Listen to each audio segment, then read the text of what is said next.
Está começando o terceiro episódio do podcast Composição A3, podcast do Museu Felícia Lerner e Auditório Cláudio Santoro, instituições do Governo do Estado, por meio da Secretaria de Cultura e Economia Criativa do Estado de São Paulo, geridos pela Campo Ordinário. Eu sou a Juliana Faria, assistente de comunicação, e esse podcast é resultado da soma dos nossos 3 eixos temáticos. Então aqui você vai encontrar temporadas e minisséries sobre arte, música e meio ambiente. E essa é a temporada Felícia, uma minissérie com 6 capítulos que vai conversar, discutir e refletir sobre a vida e obra da artista Felícia Lerner. A gente tem um encontro marcado aqui 2 vezes ao mês, de março a maio. E nesse episódio, nós vamos conversar um pouquinho sobre a fase A Caminho da Abstração, presente no Museu Felícia Lerner. E agora, eu deixo vocês com a Letícia, que ao lado da Ana Clara e da Gabriela, compõe essa conversa a 3. Então se ajeita aí que o papo já vai começar.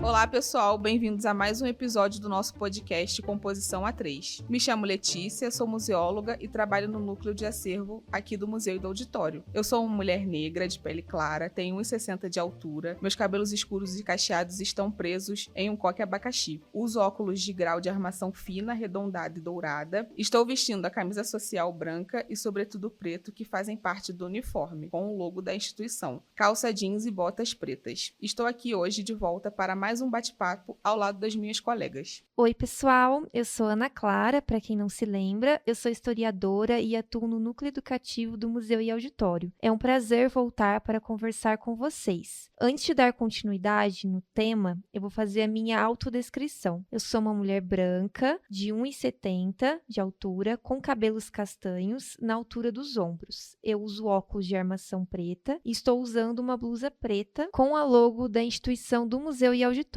Vamos ver quem está com a gente hoje? Oi pessoal, eu sou a Gabriela, sou artista visual e também faço parte do núcleo educativo do Museu e Auditório. Sou uma mulher branca de cabelos loiros e longos, tenho 1,63 m e estou com um sobretudo preto que contém a logo da Associação Cultural do Museu e Auditório. Estou usando uma calça jeans e botas pretas. Nós estamos em uma sala com paredes de tijolos e pisos de madeira. Bem, essa primeira temporada do podcast contempla a vida e a obra da nossa artista Felícia Lerner. E para darmos continuidade à nossa conversa, faremos uma breve recapitulação dos episódios anteriores. No primeiro episódio, a gente focou mais na biografia da Felícia, falando um pouco sobre a vinda dela da Polônia para o Brasil e sua inserção no cenário artístico paulista junto com seu marido, Isai Lerner. Comentamos brevemente a respeito das fases artísticas em que suas produções estão agrupadas no percurso expositivo do museu. E aí, nesse ponto, eu gostaria mais uma vez de lembrar que as obras foram dispostas pela própria artista e as fases foram divididas pelo ponto de vista estilístico formal do crítico de arte Frederico Moraes. Ou seja, parte da análise a respeito da composição visual, do contexto histórico, temática, estilo e organização das obras da Felícia no espaço do museu. A partir daí, cada episódio do podcast busca contemplar uma fase artística e no episódio anterior ouvimos a respeito da fase figurativa, que vai ali de 1950 até 1958.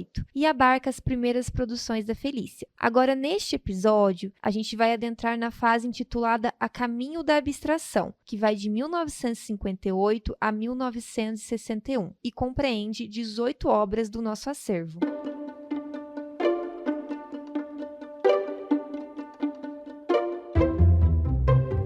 Bom, pessoal, como no campo da arte nada pode ser desligado de um contexto universal, a gente vai tentar então trazer um pouco do cenário artístico escultórico do final da década de 50 e início da década de 60, antes da gente entrar de fato na fase a caminho da abstração. Mas então, peraí, pra gente começar, o que seria a arte abstrata? A abstração refere-se às formas de arte não administradas pela figuração e pela imitação do mundo, ou seja, não representam objetos próprios da realidade concreta. Essa expressão é mais usada para nomear a produção artística do final do século XIX, produzida pelo movimento das vanguardas artísticas europeias e também chamada arte moderna. Exatamente, Gabi. Essas vanguardas representavam movimentos de ruptura artística com os moldes renascentistas, tradicionalistas e academicistas. Esses moldes eram pautados no modelo da arte greco-romana, onde o conceito de belo e de beleza é a sua principal característica. Movimentos como o surrealismo, o cubismo, dadaísmo cubismo, expressionismo e futurismo buscavam o rompimento com esses antigos valores estéticos. A partir desse contexto, surge posteriormente o que foi intitulado abstracionismo, iniciado pelo pintor russo Kandinsky, que estava interessado em estudar os efeitos da cor e da criação aliada à música. No Brasil, a arte abstrata passa a ser produzida em torno da década de 40 pelos artistas Abram Palatnik,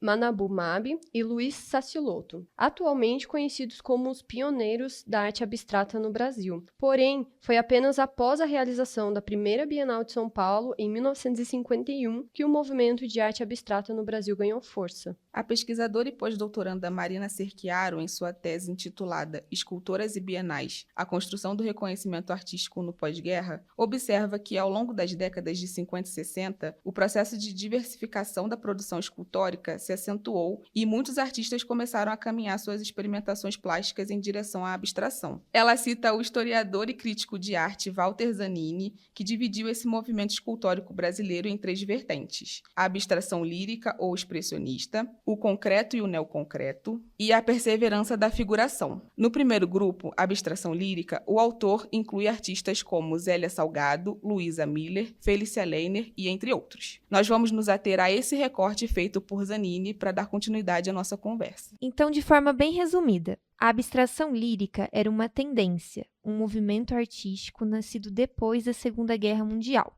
em Paris. Esse movimento prevaleceu entre 1945 e 1995 e era um estilo que buscava a expressão da emoção em busca do eu interior. E a abstração lírica busca comunicar conceitos, pensamentos, ideias e emoções de maneira abstrata. Vai além da exploração dos princípios artísticos de composição, tom, valor, linhas, texturas e etc.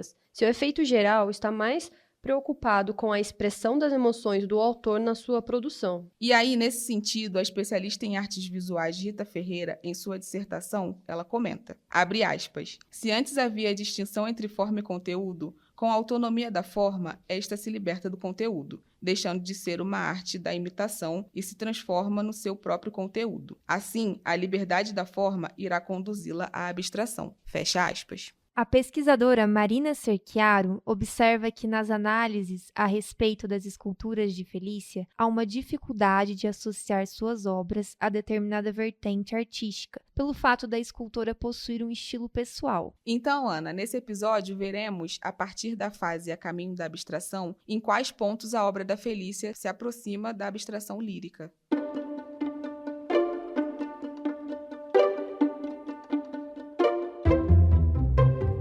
Bom, quando olhamos para a obra da Felícia como um todo, a gente consegue identificar algumas temáticas que permeiam suas produções, independente das fases. A Felícia fala muito sobre relações familiares, sobre maternidade em si, sobre os animais, a natureza, e a sua produção inicial revela uma afinidade com a obra de um dos seus mestres, o Victor Brecheret, com quem ela aprendeu a técnica escultórica e como construir a armação e a base das peças, além da manipulação linear e ininterrupta dos volumes e equilíbrio das formas. Felícia, tendo aprendido essas técnicas, e também procurando alcançar um vocabulário independente e inconfundível, ela passa a realizar pesquisas em torno da imagética tribal africana, das antigas estátuas do Egito, das artes etrusca e gótica e da linguagem escultórica ocidental, segundo o relato de sua neta Sheila Leiner, comentado pela crítica de artes visuais Angélica de Moraes no livro Felícia Leiner, Textos Poéticos e Aforismos. A Felícia costumava pesquisar muito mais por meio da observação direta das obras de arte e da análise da técnica empregada do que pela leitura da teoria.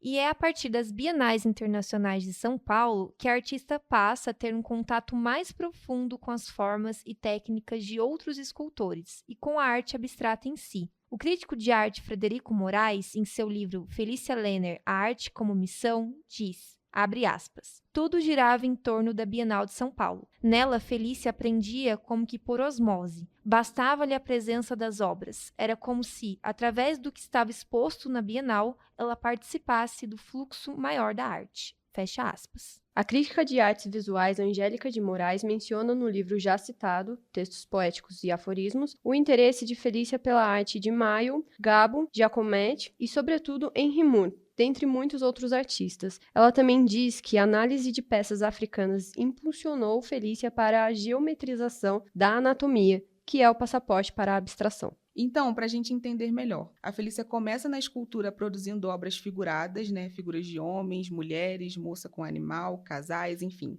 E aí, ao buscar cada vez mais uma linguagem própria e independente, ela aos poucos começa a geometrizar a anatomia dessas figuras. E assim, a gente começa a identificar em suas produções o comprometimento do realismo anatômico, das formas do corpo humano. Felícia começa a inserir vazamentos e os volumes vão cada vez mais perdendo peso e massa. Os corpos se abraçam e suas partes se somam em uma só. A gente consegue identificar bem essas características na obra intitulada União, de 1958-59. Ainda é possível identificar as temáticas que a gente citou lá no início. A artista produz figuras isoladas, casais e formas aladas que sugerem pássaros, como a obra intitulada Avenir, de 1958-59, presente do nosso acervo, assim como as formas vegetais, que lembram restos de madeira queimada ou carcomida. E é a partir de suas temáticas que a Felícia caminha cada vez mais para a abstração. Para a pesquisadora Rita Ferreira, abre aspas, a arte abstrata rompe com o passado e cabe ao espectador reagir e aprender o significado daquilo que está sendo expresso, porque o artista não mais nomeia, somente se exprime. Fecha aspas. E é como que a cada passo para o caminho da abstração, a Felícia conseguiu se libertar e criar. Inclusive, gente, em um dos relatos da Felícia, ela fala sobre como foi importante se desprender um pouco da técnica propriamente dita para poder dar espaço para a criação, que sai da figurativa e caminha para a abstração. Tudo isso é muito significativo para o processo de criação da artista. Exatamente, Letícia, e nesse ponto eu acho válido a gente citar a indecisão que o crítico Frederico Moraes coloca ao comentar sobre o processo de criação dessa fase. A indecisão de Felícia entre se manter apegada a esses esquemas figurativos, que atendiam às motivações profundas de sua personalidade, ou aceitar e se aprofundar em certos avanços propostos pela abstração informal, uma tendência artística que estava muito em alto no final da década de 50 e início da década de 60 na Bienal, e sobretudo na arte internacional. Frederico também observa que nessa fase Felícia se preocupa em ferir o bronze a fim de criar novas texturas. E ela produz as primeiras peças horizontais de disposições totêmicas e marca arcaizantes. Essas características acabam por construir uma poética subjetiva da artista, um estilo pessoal, como comentamos lá no início a respeito da abstração lírica. As obras que mais evidenciam esses aspectos levaram o título de composição abstrata ou apenas composição, produzidas em bronze nas décadas de 1958, 1959 e 1960. Inclusive, dentro dessa série de composições, há uma obra intitulada Composição 3. Além de estampar a capa do nosso podcast, traz o conceito do nome, Composição A3. Outra obra presente em nosso acervo que também carrega esse perfil é a Figura Arcaica 2, produzida em granito, datada de 1960.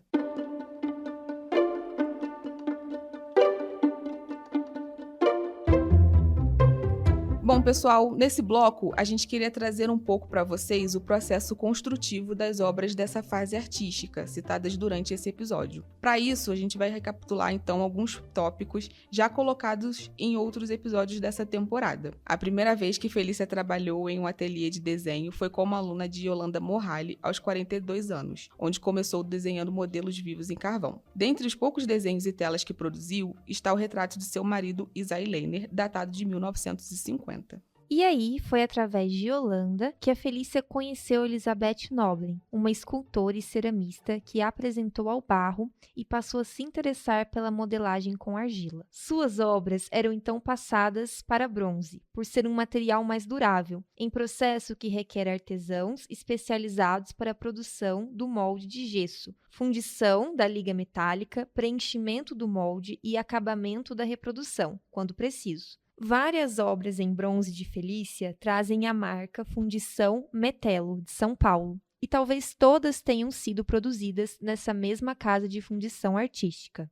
Na fundição, peças com formas mais complexas podem exigir a produção de moldes parciais que depois são unidas aos outros moldes ou às partes já em bronze, e o próprio artista pode modelar uma escultura em partes para determinada montagem final. No episódio anterior, nós vimos que a técnica utilizada para a confecção das obras é chamada de cera perdida. Essa técnica basicamente consiste na modelagem da peça em tamanho original em um material maleável, como a argila no caso da Felícia. A partir daí, fabrica-se uma forma em gesso ou outro material plástico, que constitui a primeira moldagem do processo. O próximo passo é, então, a aplicação de uma camada interna de cera diretamente nessa forma de gesso, criando assim uma fina casca, que determinará futuramente a espessura desse bronze. Sobre essa fina casca de cera, uma nova camada de gesso será criada, constituindo a segunda moldagem do processo. O bronze em estado líquido deverá ser derramado no lugar da camada fina de cera, por meio de canudos que levam o metal até o interior das camadas de gesso. A temperatura elevadíssima derreterá imediatamente a camada original de cera, daí o nome cera perdida, ocupando todos os espaços por ela anteriormente ocupados. Assim, o intervalo entre os dois moldes de gesso estará agora recheado pelo bronze em estado líquido. Após o resfriamento do bronze, os moldes de gesso podem ser retirados para dar vida à escultura, que deverá ser mantido todos os detalhes do molde original feito em barro. Bem, a última etapa desse processo será a aplicação da pátina, que é um método de coloração que pode levar o bronze a adquirir pigmentações diversas, como algo mais próximo ao dourado ou ao verde. Esse processo diz respeito à poética ou à intenção de cada artista para a sua obra. Felícia optou pela coloração escura da pátina das obras em bronze, que estão expostas ao ar livre aqui no museu. Os cuidados de conservação e preservação realizados aqui buscam manter essa coloração mais próximo da original, que acaba contrastando com as obras em cimento branco, compondo toda essa poética da artista. Há alguns estudos em Nanquim para a série Composições, para as obras Avenir e União anteriormente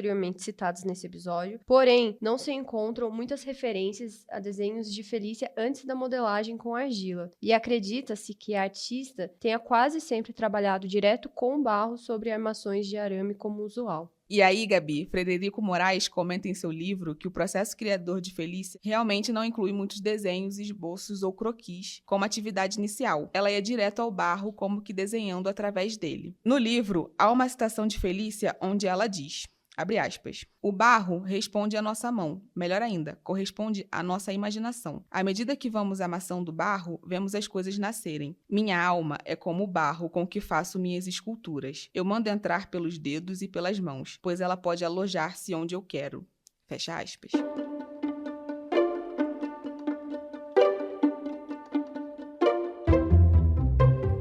Bem, pessoal, estamos chegando no final do nosso episódio e nesse último bloco, antes da gente se despedir, vamos deixar uma dica ou uma curiosidade para vocês. A minha recomendação do dia vai para as publicações que fazemos no site do Museu e do Auditório a cada quadrimestre, abordando as temáticas em torno do nosso acervo de esculturas. Na aba Boletins de Acervo do site, você encontra materiais sobre os processos de preservação e conservação e os processos construtivos e criativos de Felícia. Bom, pessoal, vou deixar a minha dica por aqui também. No site do Museu Felícia Lenner, na aba Acervo e depois Esculturas, vocês podem conhecer todas as obras que compõem a fase A Caminho da Abstração, bem como todas as obras da exposição. Eu convido vocês a navegarem pelo site e identificarem as obras dessa fase em específico. Outra dica legal também é o site da Bienal de São Paulo. No portal digital deles, existe o acervo histórico com mais de 1 milhão de documentos referentes às obras e artistas que passaram pelas bienais. Esses registros retratam bem a chegada e o desenvolvimento da obra abstrata no Brasil, que é um tema que será desenvolvido um pouco mais no próximo episódio. E uma outra dica legal também são as oficinas que acontecem aqui no espaço. São oficinas que abordam os temas do museu e auditório, e assim é possível aprender vários desses conceitos que conversamos aqui também de forma lúdica. E além, claro, das artes visuais, são desenvolvidas oficinas dentro dos pilares meio ambiente e música. Então, são várias as opções de programação aqui no espaço e vocês conseguem acompanhar todas as atrações do museu e auditório nas redes sociais.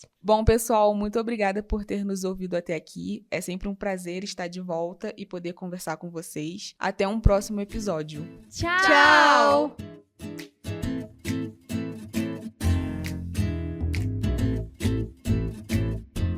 E aí, curtiu esse episódio? Então conta pra gente. É só entrar nas nossas redes sociais e deixar lá o seu comentário. Se você ficou a fim de ouvir um pouco mais sobre esse e outros temas relacionados à arte, música e meio ambiente, segue o nosso podcast, que a cada 15 dias nós temos um encontro marcado aqui. E esse foi o Composição A3, o podcast do museu e do auditório. Foi um prazer estar com você. Até mais!